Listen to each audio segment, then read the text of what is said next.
Kembali tim Cimat punya cerita dengan judul Kisah Pembantian Dukun Santet.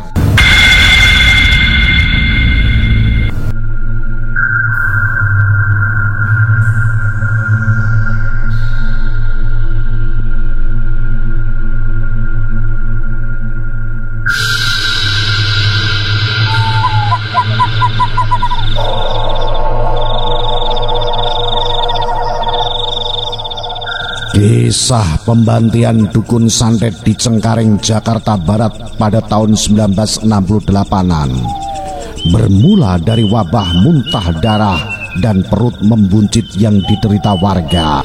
Banyak warga yang percaya kalau penyakit tersebut merupakan perbuatan dukun teluh atau santet. Saat itu mereka yakin ada yang mengerjai kerabat mereka hingga menderita sakit yang tidak lazim itu. Salah satunya adalah kerabat Kapten Madun yang menjadi petugas keamanan di kawasan Bambu Larangan Wetan. Kapten Madun langsung mengumpulkan informasi siapa saja orang yang dicurigai sebagai dukun santet. Sebagaimana dituturkan oleh Haji Endri Sukarja, tokoh masyarakat Bambu Larangan Kidul. Setelah melaporkan kasus ini kepada komandannya, Kapten Madun dengan dibantu anggotanya, di antaranya adalah Sain Gajah dan Ranen, segera mengumpulkan data nama-nama orang yang dicurigai sebagai dukun santet.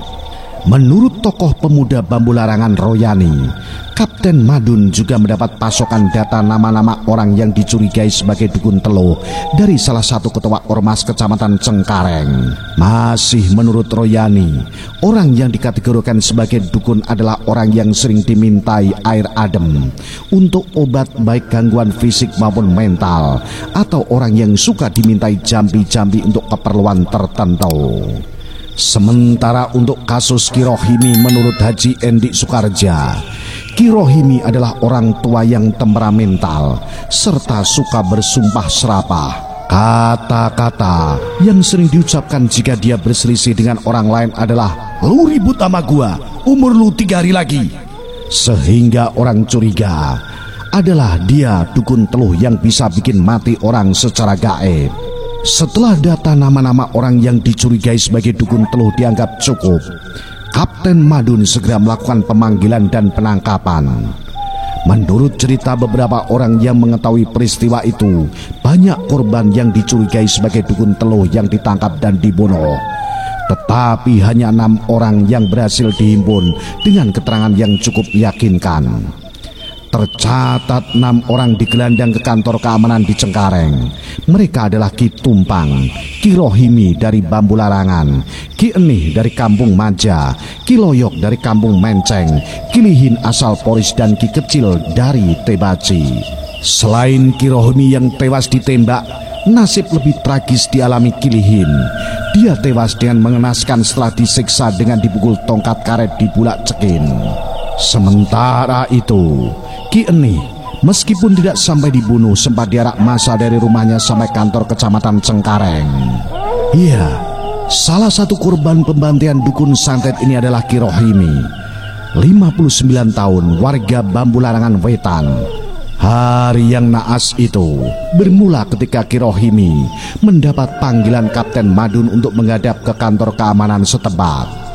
Setelah diinterogasi seharian soal kegiatan hidupnya sehari-hari, malamnya sekitar jam 12 malam dia diizinkan pulang.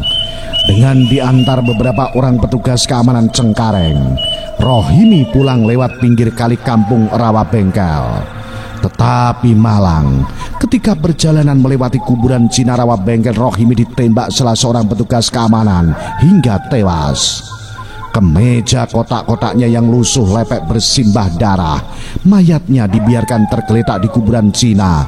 Kira-kira pukul 2 pagi seorang pedagang sayur bernama Icang lewat di tempat kejadian. Petugas keamanan yang melakukan eksekusi itu memerintahkan Icang mengantarkan mayat Rohimi ke rumahnya di Bambu Larangan. Bambu Larangan tahun 1968, sebagaimana penuturan dari beberapa tokoh masyarakat bahwa kampung masih gelap. suasana kampung masih sangat sepi. Jalan utama yang sekarang ada dari arah Sumur Bor masih berupa gili atau jalan setapak agak besar yang kanan kirinya terhampar sawah. Dasar gili masih berupa tanah merah, sehingga bila musim hujan mampir jalan tersebut empuk dan sulit dilalui. Kampung Bambu Larangan sendiri sebagaimana namanya, banyak sekali ditumbuhi rumpun bambu. Beberapa jenis bambu seperti bambu hitam, bambu tali, bambu ampel, bambu surat tumbuh lebat di sisi kanan kiri jalan kampung. Jika malam menyelimuti kampung Bambu Larangan, suasana mistis dan angker lantas menyeruak. Apalagi saat itu masih banyak orang yang melakukan kegiatan nyuguh untuk menghormati arwah leluhur. Tak jarang warga melihat bola api terbang berwarna merah menyala melintas di atap rumah. Konon kabarnya jika bola api itu nyangsang di pohon kelapa, maka hanguslah pohon kelapa itu. Jika bola api itu jatuh di atas atap rumah, maka celakalah salah seorang penghuninya. Itulah yang menurut penuturan seseorang, bahwasanya salah satu bentuk penampakan ilmu teluh atau santet. Sementara itu, 1 minggu setelah kejadian itu, aparat kepolisian yang bermarkas di daerah Pesing turun tangan.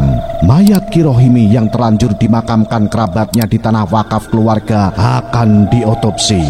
Tetapi keluarga besar Ki Rohimi menolak, sehingga polisi gagal mengotopsi mayat Rohimi. Kapten Madun serta anggota OPR yang terlibat ditangkap dan dipecat dari keanggotaannya.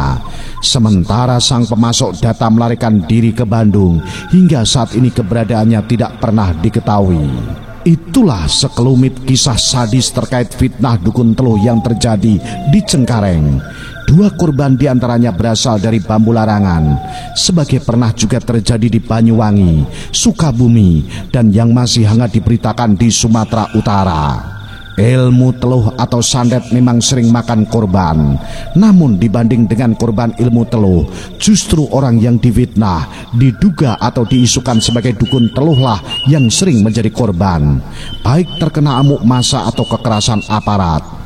Sementara hukum positif nasional yang berlaku tidak berdaya menjangkau dunia irasional teluh atau santet, karena memang sulit atau bahkan mustahil untuk membuktikan kegiatan gaib dengan bantuan jin ini. Di pihak lain, kepercayaan masyarakat di banyak tempat di Indonesia tentang adanya teluh dan santet masih mengakar kuat. Akhirnya main hakim sendiri pun menjadi jelas penyelesaiannya. Itulah sekelumit tentang kisah pembantaian dukun santet di Cengkareng. Salam Jimatres, salam satu misteri. Au.